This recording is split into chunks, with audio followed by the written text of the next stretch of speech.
will squat, and so that loading bridge needs to adjust slightly in order to accommodate that squat of the plane. And so we've experienced a couple problems with that system over its life. Sometimes it's user error related. One time I think it was frozen, the plane was frozen, so rather than rolling it slid. That was several years ago that happened. And so our gate 4, right, isn't it 4 that has a threshold? 5. 5. No, 4.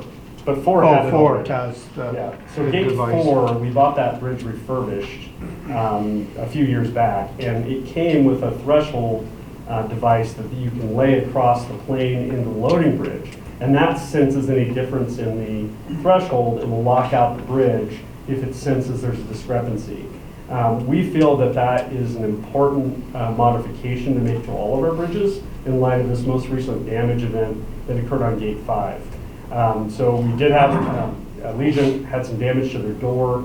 There was a difference in the height of the bridge versus the plane, caused some damage to the door. We're not really sure how much of that's user error versus limits or something like that. We've gone through that bridge with a fine-tooth comb and checked it for anything that we can find. But we feel that this device is important enough that we need to get it now on these other bridges.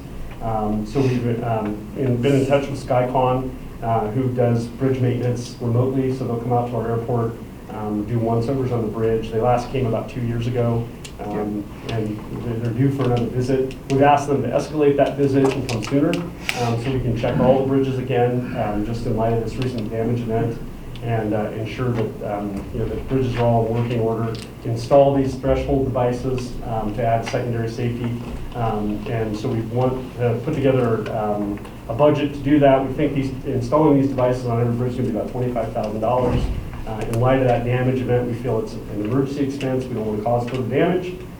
We've had now several incidences of that current leveler not working to prevent door damage, and we don't want that occurring again. We would ask the board for an emergency expense of $25,000 to install these threshold devices. Were we liable for that damage? We haven't heard back from them yet, but It hasn't worked its way all the way through the Allegiant system yet to see what what they think the issue was. We've gone through the bridge and we don't see a clear reason why. There's that piece of the bridge, there's no way to avoid it being out in the weather because it's basically on the exterior of the bridge. So it sits out there. We had been giving the airlines hoods to put over that, but there was some corrosion inside of that switch. So we're not sure how much of it occurred, how much of that was related to the switch not working the way it's intended, and how much of it was related to who was driving the bridge, or if anyone was driving the bridge. It seems as though no one was at the controls when the damage occurred, which really isn't best practice. I mean, we would prefer that someone always be at the bridge in case there is some kind of problem. But different airlines have different operating policies of how they operate those bridges and where their staff are and how much staff they have. So we can't always control that. We think best practice for us on the back end of this is let's get SkyCon to come up once over the bridge, because it's due anyway this year. Let's put in these threshold devices, which should prevent a future event like this, as soon as we can, and then continue to go through our preventative maintenance logs routinely to ensure every month that we're checking everything's operating within limits. So that's kind of our plan going forward. But we feel like this threshold device is a necessary expense now to ensure that we don't have future events.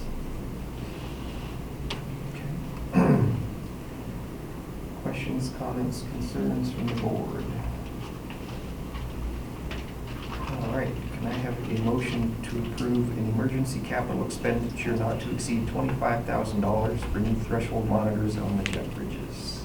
That will also include replacing of the current auto leveler switch there, which we've already ordered, because we want to replace the entire switch since we found some corrosion in it. I'll make the motion. Got a motion?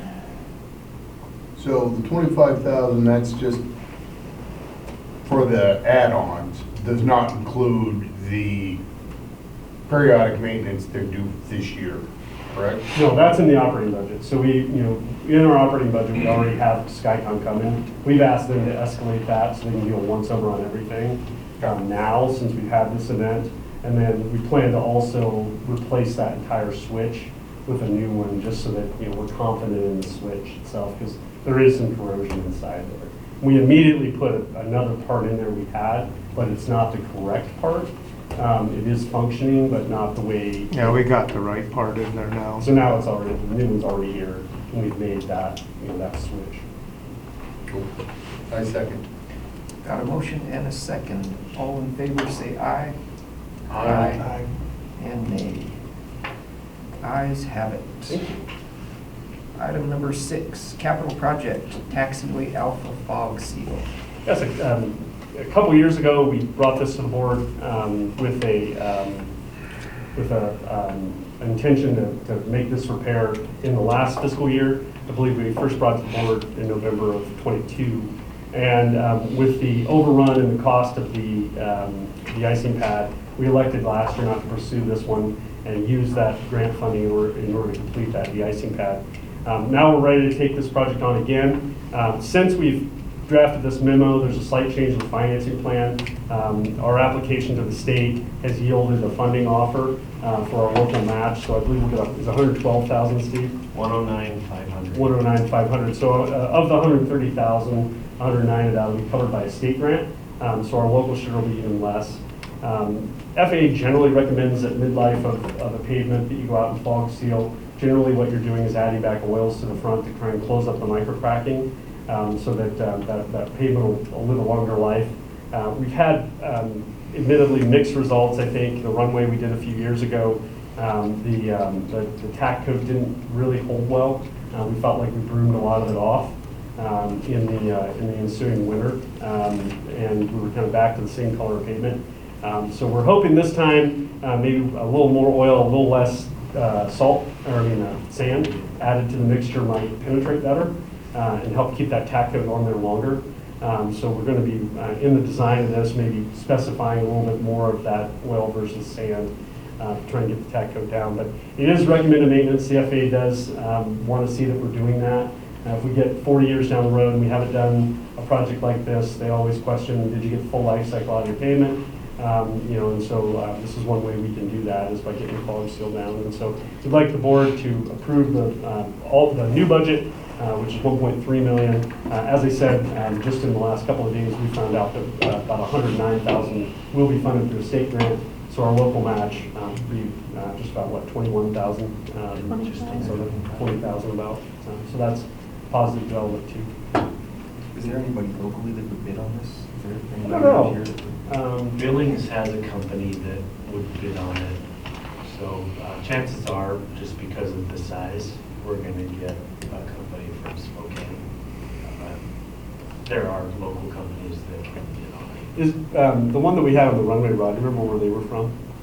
That was American from Arizona. American. Oh, it was American, yeah. Yeah. There's a couple companies that kind of specialize in going around and doing these. They do a lot of this kind of work. But I would hope we'd get at least 2 bids. That would be great. And this will be a phased, we're not talking about like shutting your field down, it's just a phased. Fog seals No, go down we'll- pretty quickly. We'll probably do it in a couple of phases. Yeah, But just there'll be some closure. phase it, and we might do some at night, just to, so we have good access to the runway. But it should go pretty fast. The fog seal's less an issue than the repainting, really. I mean, the painting takes longer, I think, than anything. Yeah, depends on what you're using. So the fog seal will repaint everything. So it probably will be done in a couple of phases to allow kind of weave in and out of that space so that we can retain access up and down taxiway A in different places. The only place that will require the aggregate is on your high speeds. So Right, coming off the runway. Questions, comments, concerns from the board? All right, can I have a motion to approve an amount not to exceed $1.3 million to proceed with design, bidding, construction, management and grant closeout phases for the taxiway alpha pavement maintenance project. So moved. How do I do on that one?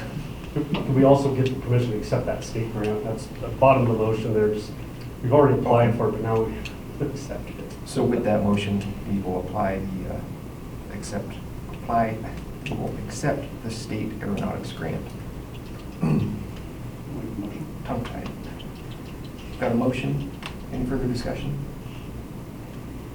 Can I get a second? Motion and a second. All in favor, say aye. Aye. Aye. And nay. All right, the ayes have it. Okay. Item number 7, American Tower lease. It's been many months since this item's been before the board, but we did talk about it. Do you remember when, Laura? Was it last May, I think? Something like Yeah. that. It's been a while. But Laura has been working on this, and we have a proposal now that will generate significantly more revenue for the airport. You want to just... Sure. So this was set up a 30-year lease back in '92. And of course, nobody knew how big Verizon was going to become back then. So the current director set that rate at $258 a month for the tower over here, the land lease for the tower. And the only tenant on it is Verizon. So we have looked at it many times, and there's been an escalation clause on there, so it's more than $258 right now, but that's what it was set up as to begin with. So we've looked at it, sorry, 40 years, not 30.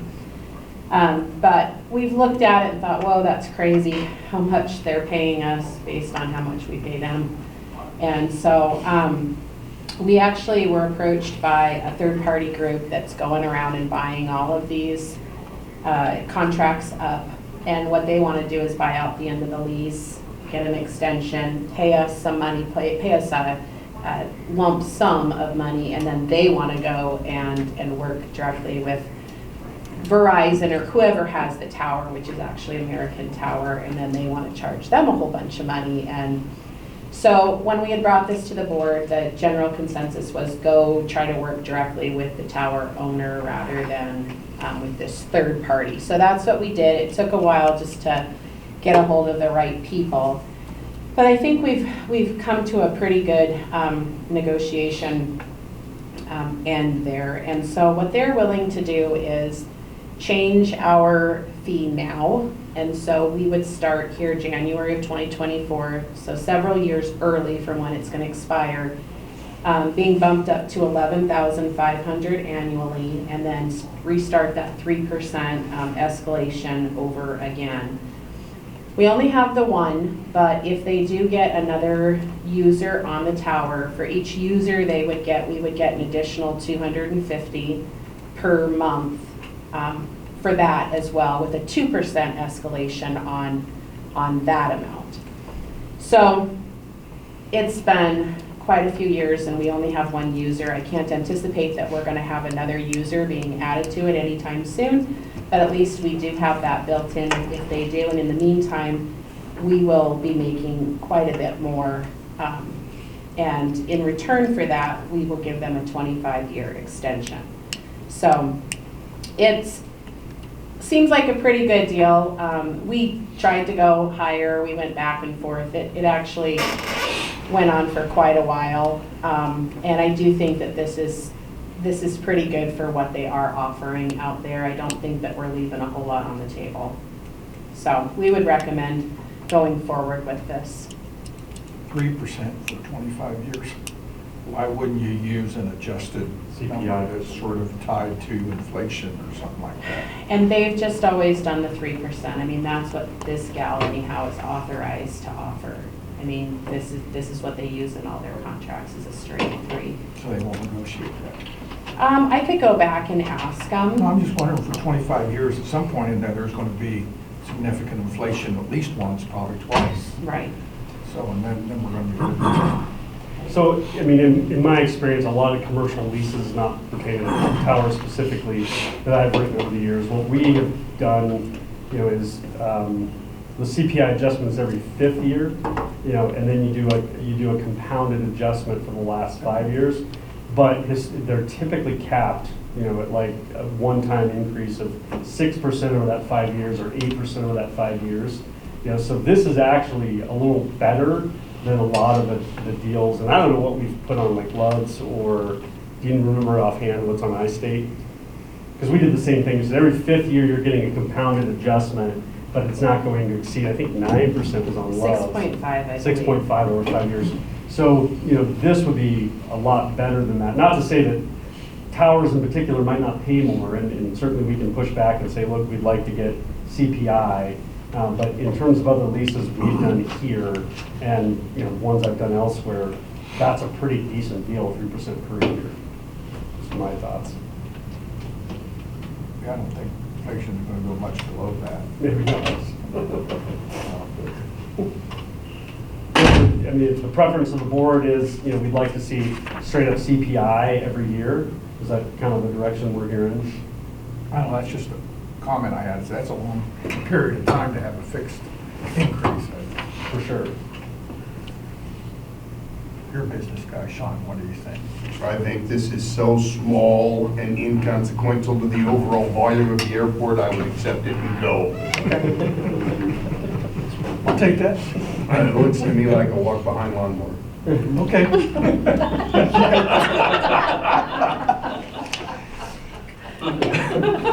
that mean I have a motion? Yes, sir.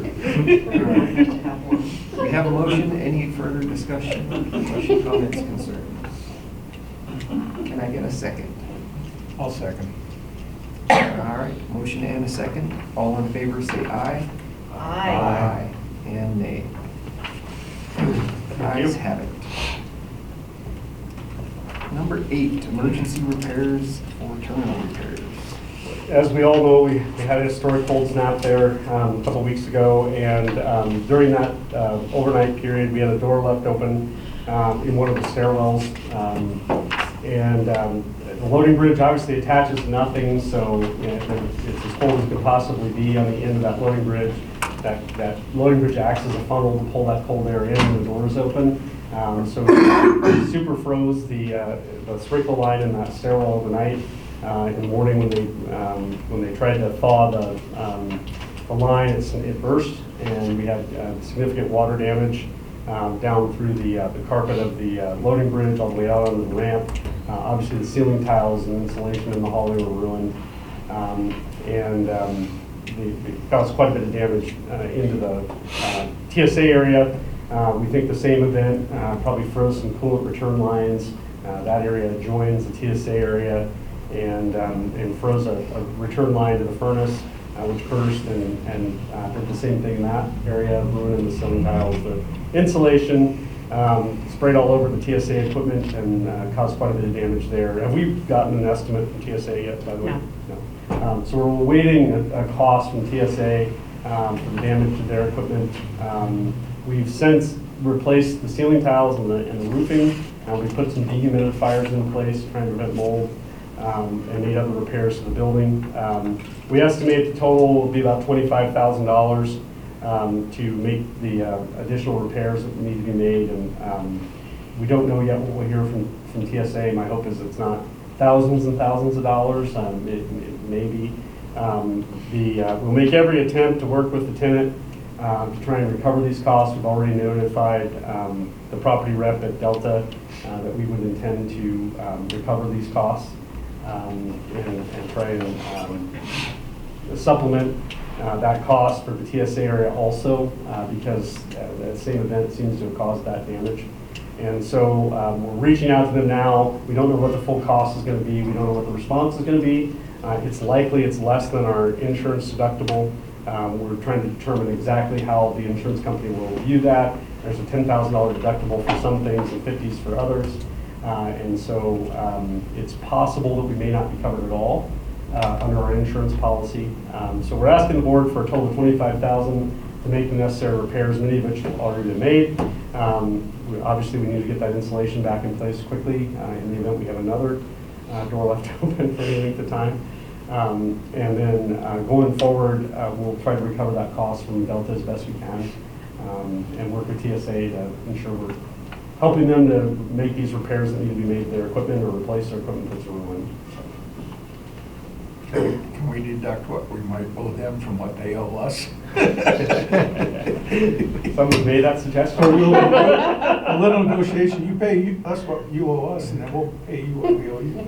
And we still do have a balance under the employee, or in the Leo reimbursement program for a number of months, do we not? Yeah. About 6 months worth, I think. Yeah.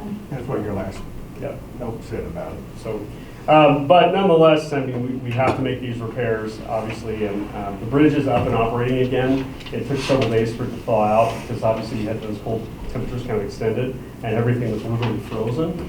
But now it is up and operational. There was a damage event a couple days ago on that, where they did hit the door with the bridge. As best we can tell, it seems to have been driver error.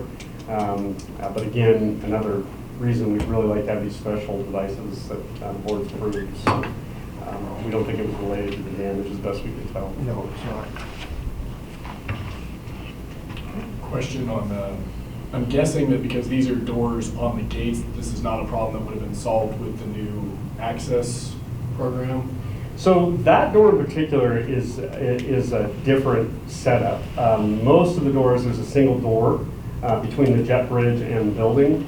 That door happens to have a double door. I'm not sure the origin of why it was built that way, but gate 2 has a door that goes from the stairwell to the loading bridge, and then kind of a little vestibule, and then the secure door, the sided door, actually goes from the hold room to the stairwell. So right now, we've got badge control on the hold room to the stairwell, and we would get a door alarm notice if that door were left open. The other door is not alarmed or cited because it isn't a secure door. Once you're in that hallway, you're in the secure area. So there was no reason to add another badge reader there, because I mean, you can reach one door from the other, literally. And so with phase 2 of the access control, which I think is later in the agenda, we do plan to put a door alarm on that door because of this incident. So we plan to add a door alarm there that would just tell us, we would get an alert, hey, this door has been open for half an hour, and you might want to check it out. So we do plan to add that just because of this incident. Delta did say we didn't know we'd have to keep the doors shut when we interviewed the local staff about it. It's an exterior door. It's an exterior door, but So keep your garage door open in 30 below weather or at home. don't forget to close your door when you're driving away tonight. Gets drafty with the door open. We don't have cameras in those. Well, we know who did it, exactly who did it, but we don't have a camera in that little vestibule because it's literally the stairwell. So we have a camera on the inside that shows who goes in and out of the secure door. It's one of the things we're sort of trying to avoid with the deployment of the cameras is having the third state, overwatch of everything that's happening, because we're going to find a lot of things that we don't like happening. There'll be almost no into it, and someone's already ran into one of the new walls and tore the side off of it, and as we grow the staff, maybe there'll be time for that kind of oversight. But right now, we don't have we can't control all the craziness. We're just trying to control access in and out of the secure areas. But we do plan to door alarm that one because of this specific incident. I think that's money well spent just to know, hey, look, you got an exterior door open. Any additional comments, questions, or concerns? Can I have a motion to approve an emergency capital expenditure not to exceed $25,000 for terminal repairs due to cold weather? I'll make the motion. Got a motion, additional comments? Ignorance is bliss. Can I get a second? Seconded. Got a motion and a second. All in favor, say aye. Aye. Aye. And nay. The ayes have it. Item 9, letter of recommendation on MDT intersection. Yes. So the folks at the MDT are in the process of applying for a grant for the improvements at the Gore Hill interchange. Some of you may recall when this came up a few years ago. The program includes replacing the existing bridge with a similar bridge. It'll have snow lanes, but it'll still be one lane in either direction. The snow lanes will be an improvement if you've ever seen someone try to walk across that bridge. During operation, it's a pretty harrowing situation. There isn't any room at all. So the snow lane will provide some egress for folks, and there are quite a few hitchhikers that stay at the county hotel there and get downtown or out on the interstate. A surprising number. So it's good. We're getting some pedestrian egress across there. The state has said that bridge structurally is fine, the existing bridge. Just noting that if there's a disabled truck, you can't get around it. I mean, this will be an improvement.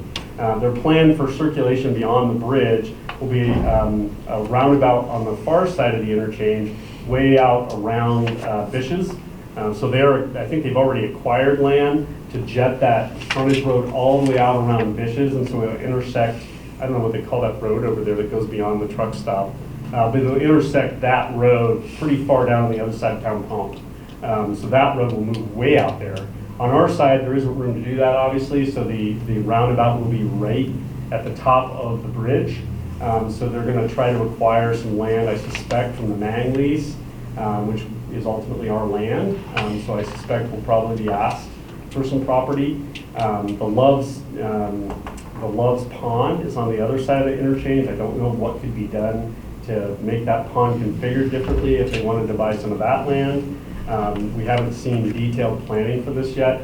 The main concerns, and I've heard them in the past from Mang, FedEx, and some of the truck operators on the other side of the interstate, is the function of that interchange. The grade, they will be adding one lane on the right side of the exit, which is beneficial. I think that's probably the best part of the project for us. If you're coming up to the airport, you can stay in the right lane, and you'll be protected all the way around the roundabout into the airport, so that should flow pretty freely. As you know right now, the left traffic, if there's 2 or 3 trucks, you kind of get boxed out because there's only the one lane there, and so they back up to the point where no one can drain out to the right. So we do anticipate that's an improvement, but if you think about the function of a roundabout at the top of the hill, that'll give the right-of-way to traffic coming across the interchange first. Second call on right-of-way will be to the interstate. Third call will be to people coming from the airport exit. So if you think about the way that all functions, it's going to stack up the traffic leaving the airport when Mang and Avmax let loose at 4:30. That traffic will be secondary to anything coming up the interstate. Unfortunately, because of the grades we're dealing with there, the tandem trucks and triple trucks are coming up that exit can't go any faster because it's fairly steep, and so they're going to enter that roundabout at a very low rate of speed.